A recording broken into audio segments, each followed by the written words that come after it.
I think all the destinations that I like are exotic.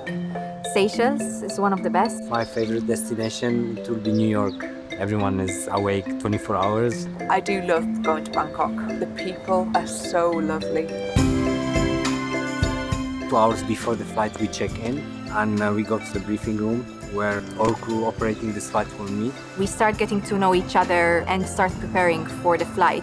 We have something called Safe Talk. Safety doesn't just apply to the aircraft itself, it actually applies to us, so we fit to be responsible for 400 lives.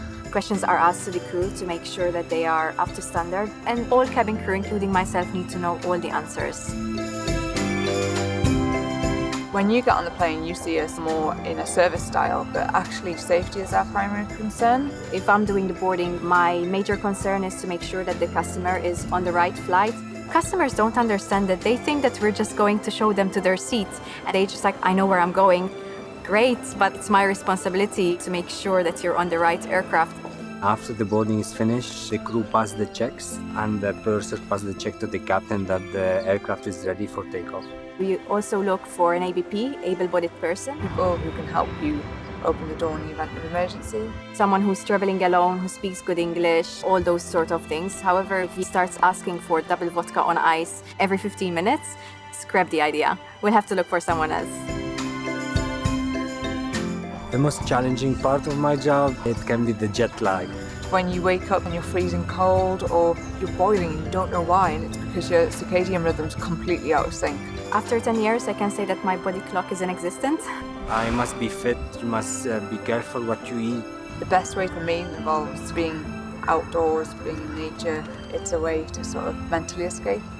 Doing the job we do, it does take its toll on our body and our mind. So from upset passengers, maybe they've had a delay, to the happiest people alive who, they're on their honeymoon and you just want to make that day amazing for them. When we join Emirates, we are trained for 6 weeks. They go through safety, security, firefighting, and of course service as well. We also have general medical training. We're even taught how to deliver a baby. We do have situations where a customer doesn't understand the safety implications of their actions. If the customer doesn't go to their seat, of course it can delay the flight. There's a way and a way always how to say things, but as a purser, I need to be firm because unlike a restaurant situation where the customer is always right, no, safety and security. That's what we're there for, is to ensure that passengers get from A to B very safely.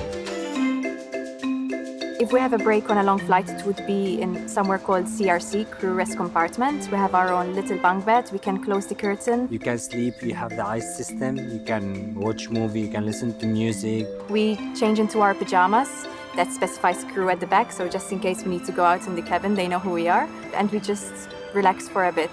I, for some reason, sleep like a baby in that place. It rocks, it's like gentle rocking, and it's amazing. We always tell the customers about all the crew languages that we speak, and sometimes it's a list of 15 languages. It keeps going on, and you have customers asking, so who's the Maltese girl, or who's the Italian girl, or the Mandarin speaker?